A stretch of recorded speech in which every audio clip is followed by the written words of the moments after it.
Нянхи-Рархучи, район Элияр. 1 декабрь, Алатма, дата это не, има Всемирный день борьбы со СПИДом, определитма йохе. И по этому поводу закеса бицы информация СПИД-дека подготовительно и предлагаю всем это послушать, это недолго. СПИД – это не само заболевание. Аббревиатура СПИД – это означает синдром приобретенного иммунодефицита.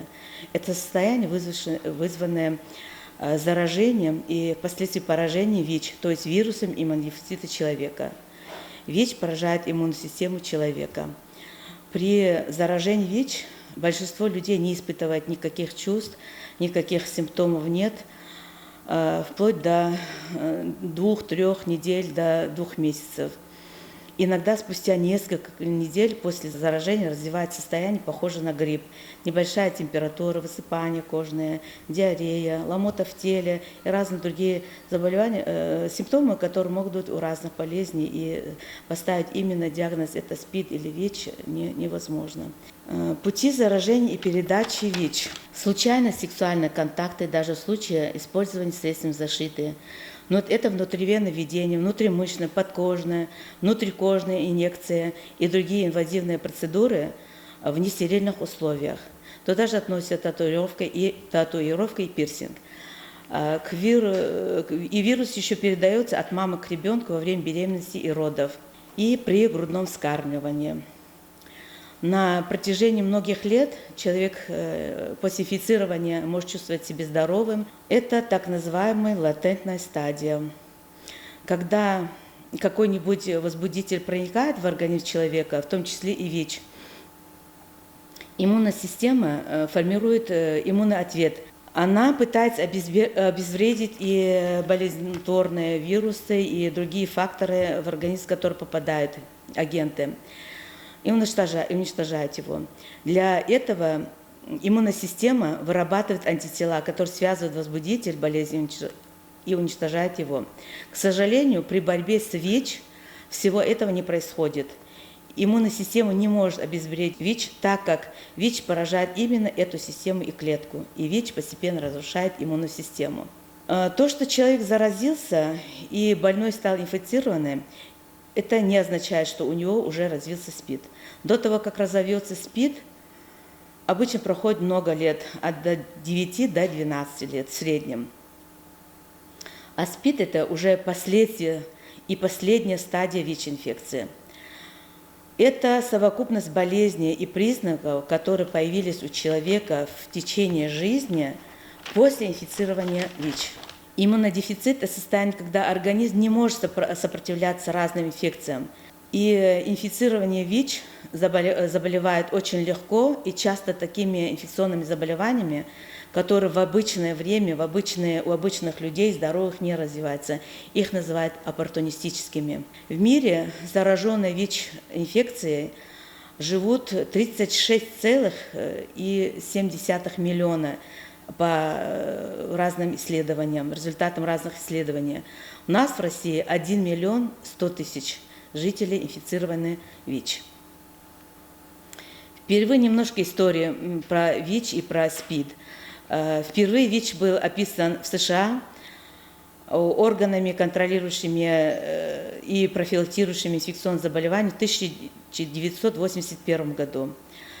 До 1988 года много было сделано работы, и 1 декабря с 1988 года ВОЗ, это Всемирная организация здравоохранения, провозгласил как Всемирный день борьбы со СПИДом. В России впервые заболел ВИЧ-инфекцией иностранный гражданин. ВИЧ-инфекция, СПИД, стал большой глобальной проблемой человечества, и поэтому пришлось очень много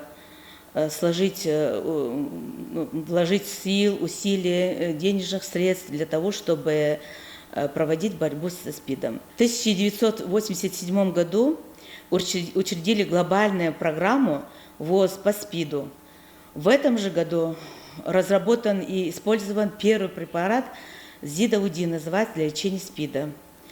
В 1995 году принят закон Российской Федерации, это в марте этого года, 3 30 марта 1995 года.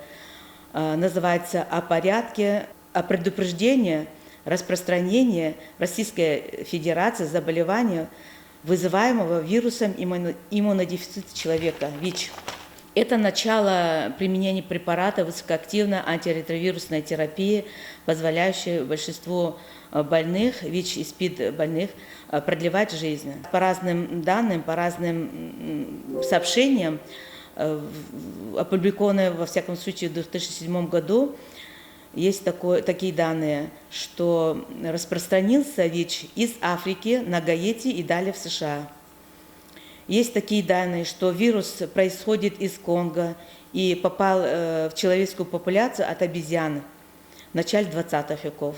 Начальная стадия латентная, 9-12 лет длится.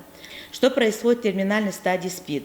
Большинство симптомов вызваны оппортунистическими инфекциями, бактериальными, вирусными, паразитарными инфекциями, которые не развиваются у здоровых людей. И наблюдать, если развиваются у здоровых людей, крайне редко. Поражаются все системы и органы. Легкие, головной мозг, опухоли даже головного мозга и других заболеваний, заболевания желудочно-кишечного тракта, мочеполовой системы. Развивается очень часто у них туберкулез и тяжелая анемия, не считая, что у них они очень тяжело переносят всякую лекарственную терапию и даже ту специфическую терапию, которую нужно обязательно проводить у них. Прогноз этого грозного заболевания. Без лечения в среднем выживаемость после инфицирования ВИЧ 9-12 лет, а после диагностики этой патологии, соответственно, по результатам разных исследований, 9 и 19 месяцев. Продолжительность жизни после постановки диагноза в ранней стадии ВИЧ-инфекции составляет 20-50 лет. Ожидаемая продолжительность в этом случае 10-40 лет. Если начать лечение на ранних стадиях хорошо, на поздних стадиях, естественно, прогноз неблагоприятный. И результат лечения зависит от многих факторов. От возраста больного, от уровня медицинской помощи, от уже развившихся заболеваний, от приверженности пациента к лечению, от появления резистентных штаммов вируса.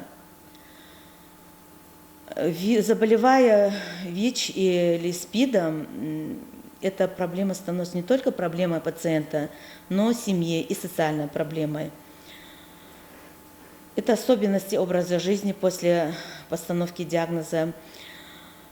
И 70 тысяч детей становятся ежегодно сиротами, потерявшими родителей, страдающих от СПИДа. Профилактика ВИЧ-инфекции. Вот профилактика как раз она очень дешевая, незатратная, не то что дешевая, незатратная. Чисто так, поведенчески, человек хочет болеть или не хочет. Избегайте и откажитесь от случайных половых партнеров, откажитесь от приема наркотиков. Человек, принявший наркотики и другие психотропные препараты, они становятся неконтролируемыми, и они, естественно, совершают разные безответственные поступки. Женщинам, чтобы предотвратить передачу инфекции от матери к ребенку, следует соблюдать предписания лечащего врача, а далее правила ухода за малышом. И отказаться нужно от грудного вскармливания. Периодически раз в год хотя бы проходите обследование на принадлежность, на предмет наличия ВИЧ. Если же инфекция обнаружена, сразу обращайтесь к врачу, приступайте к лечению, адекватному лечению, но не по советам друзей и не по интернету. Везде на плакатах, что касается о призыве и предостеречься от ВИЧ, есть еще вот такое. И я напоминаю вам об этом. Помните, ВИЧ не приговор. Он поддается лечению, но лучше не подвергать себя опасности, свою жизнь и жизнь близких вам людей. Соблюдать элементарные правила защиты от инфекции, а также проходить обследование на ВИЧ. Для этого необходимо обратиться к врачу, взять направление и сдать кровь. ВИЧ-инфекция диагностируется лабораторно, ИФА методом, через 2 дня результат бывает готов, и экспресс-тест через 20 минут. И в условиях нашей теперешней ситуации COVID-19 ЮНЕЙДС обратилась к людям, живущим с ВИЧ, быть предельно осторожными в условиях пандемии COVID-19, так как они относятся к уязвимым группам населения, поэтому они должны, каждый из них должен по возможности реже посещать медицинские учреждения, избегать контактов с окружающими людьми. И если есть такая возможность, то обязательно получить и запастись препаратами высокоактивной антиретровирусной терапии. Вот такая небольшая информация. Я всем вам желаю крепкого здоровья и всем желаю никогда не встретиться с этой бедой.